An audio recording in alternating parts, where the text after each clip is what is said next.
السلام عليكم خواتاتي كي دايرين؟ نتمنى ان شاء الله انكم تكونوا بصحه جيده.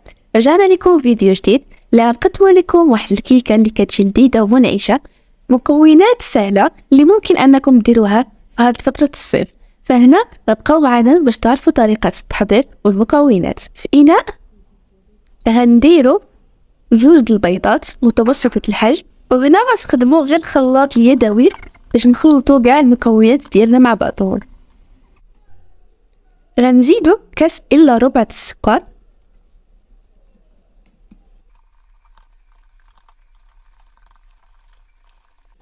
هنا غنضيفو نصف كأس زيت. فهنا الكأس اللي غنعضرو به نص السكر للزيت وباقي المكونات هو نفسه.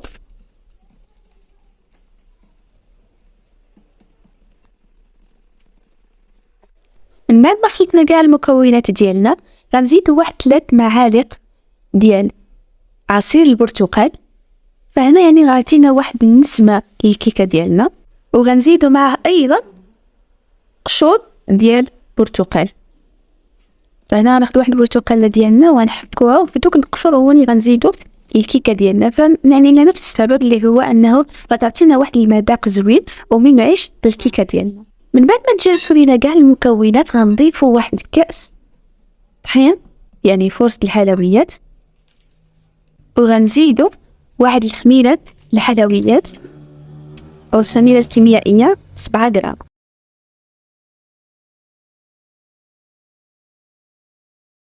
حنا غناخدو القالب ديالنا وغنفرشوه بورق الفرن،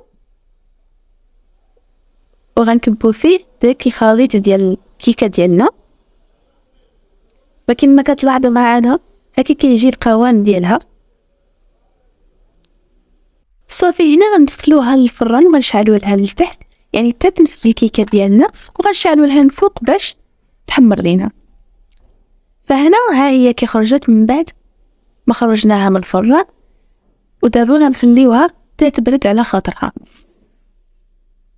دابا غندوزو لطريقه تحضير الكريمه ديالنا اللي غتكون فوق الكيكه. فهنا في واحد الكاسرول غنديرو نص لتر ديال العصير البرتقال، وغنضيفو ليه 3 ملاعق السكر. فهنا يمكن لكم تذوقوا السكر على حساب الرغبه. وغنزيدو 2 معالق دنشا كبار عامرين.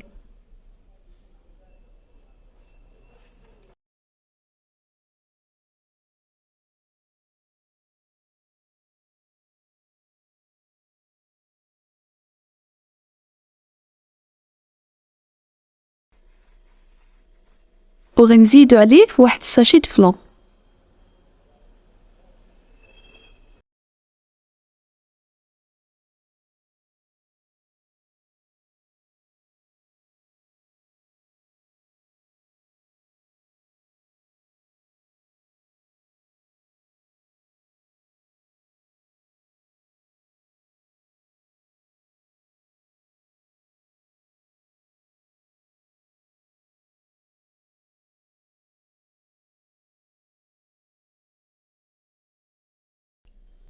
فهنا غنديرو الخليط ديالنا على نار هادئه ونبقاو نخلطوه حتى يعقد لينا الكريمه ديالنا.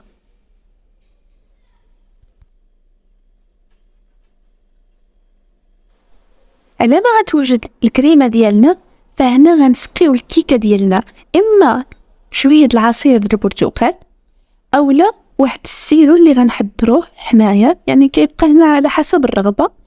المهم هنا غنسقيوها، وهنا غير الاشاره فضروري انه الكيكه ديالنا خصها تبرد مزيان، عاد ممكن اننا نديرو لها هذه الخطوه. فهنا غنجيبو الموز وغنقطعوه على شكل دوائر، وهنا غنديرو له شويه الليمون باش ما يكحلش لينا داك الموز، وغنحاولوا ان نستفوه الى الكيكه ديالنا. هذا كيبقى على حسب الرغبه، ممكن انكم ديروا اي حاجه بغيتو، يعني على حسب الفاكهه اللي كتبغيو. ففي هذا الاثناء كتكون الكريمه ديالنا عقدت كما كتشوفوا معنا، يعني كتكون ثقيله. فهنا غناخدو الكريمه ديالنا كيما سخونه وغادي نكبوها على ديك الكيكه ديالنا.